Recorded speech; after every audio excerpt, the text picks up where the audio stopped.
हाय सांग मैंने केमती अच्छा आपण मैंने तो आज आम बनवा गोटे टू टायर केकटार भिड तो आपण मैंने बहुत थर टू टायर केक बनवा शिखी बट आज आम ना पूरा पूरी फुल भिड देखा तो मुझे भाई आजिकल आपण मैंने पूरा पूरी लंग भिड देखी केमती मु केक बनाऊँगी कौन करुँची कहीं मतलब बहुत जन कमेंट करमको भी केक शिखबार अच्छे केमती केक बनवार अच्छी तो से भाई सब रेगुलाली ना मुझे जहाँ भी बनैबी पूरा परफेक्टली बनई आपण मैंने देखेबी केमती कौन कराए तो आगुरी मु जो भिड गुराक बनईचे अपलोड करदेवी तापर मुझे पूरा पूरी भलसे गोटे सीरीज करके आपण मानक शिखेबा चेष्टा करी जेहेतु मोर एबे प्रॉब्लम चलती माने मोर ना क्रीम बीटरटा बहुत दिन हो गलानी खराब हो जाए तो से बहुत ज़्यादा टेंशन अच्छी सहित मो देहटा भी बहुत जोरे खराब माने से न कहले भी भल ता भर मोर कम भी रोचे एक्सट्रा घर कम भी रोचे से मो पूरा पूरी टेंशन रही जाऊँगी तो जमा भी व्यस्त हूँ मुझे फ्री मैंने निहत भाव में आपण पूरा पूरी प्रोसेस देखेबी जमा भी आपण मैंने व्यस्त हूँ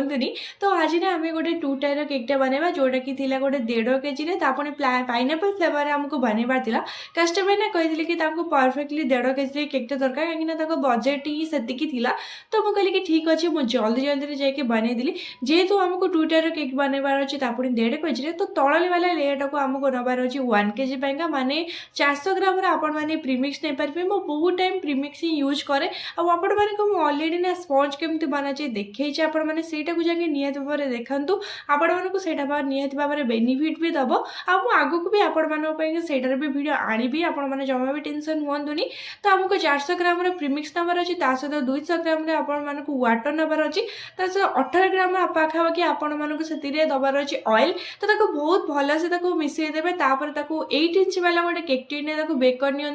ऊपर लेयर टाक आमको बनवार अच्छी हाफ केजी माने 200 ग्राम प्रीमिक्स 100 ग्राम पानी देके आपण मैंने सेमती प्रोसेस करेंगे तो भल से आपण मैंने करूँ आपण मैंने तो अलरेडी लेयरिंग देखी तो भल से सेमती कलापर आपण मैंने जिते कमटा को जिते जल्दी करेंगे शिखा चेष्टा करेंगे ऑटोमेटिकली हाथ चलिए सी ऑटोमेटिकली हवा को चेष्टा कर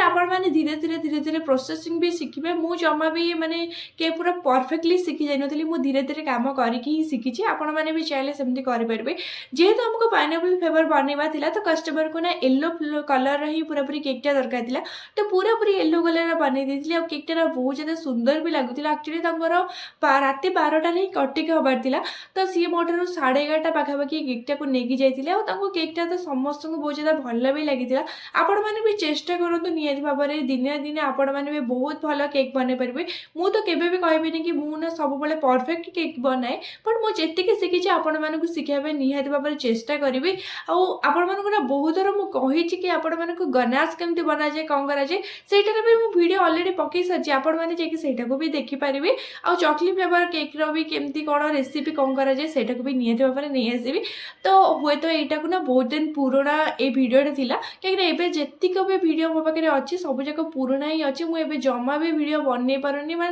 से मुड्रे ही ना कि मुझे अवस्था भी नहीं बनवार फिर भी मुझे चेष्टा करी आगू आपण बहुत ज़्यादा भलसे बनवाई चेष्टा करी तो आपड़ सब मन रखिए जिते बड़े भी आपन को टू टायर बनवार अच्छी तादेह डम्बल्स देवा पूरा जमा भी भूलें और जिते बड़े भी किसी ना कि बाड़ी किसी भी देवे ना तादेह पेपर माने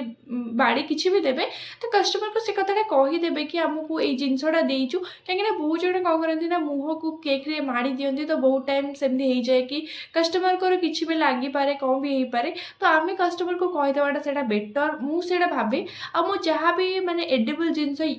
यूज करे तादेह मो कस्टमर को ना एक्स्ट्रा चार्जेस करे आपण भी ये करें मुझे किसी भी एडिबल लगे नी पूरा पूरी तादेह क्रीम रे ही बनई मुझे किसी भी एक्स्ट्रा चार्जेस नहीं नी जदि किसी ना चॉकलेट रे भी बनवा जाए तादेह भी मुझे एक्स्ट्रा चार्जेस नहीं बहुत ही सिंपल डिजाइन था मत कस्टमर ना मोर ही गोटे वीडियो देखिक मत कही तो पूरा पूरी मत सेम टू सेम ही बनवार था तो बहुत ज़्यादा सिंपल होता तो आपण मानक मो केक गुरा केमती लगुच मत निहत भाव में कमेंट करूँ आदि भल लगुच प्लीज आपंकर कई भी जब सांग मैंने अच्छा निहत भाव में सेयार करनी जब भल लगे लाइक भी निश्चय भाव में करदे तो रोज नमस्कार जय जगन्नाथ बाय बाय।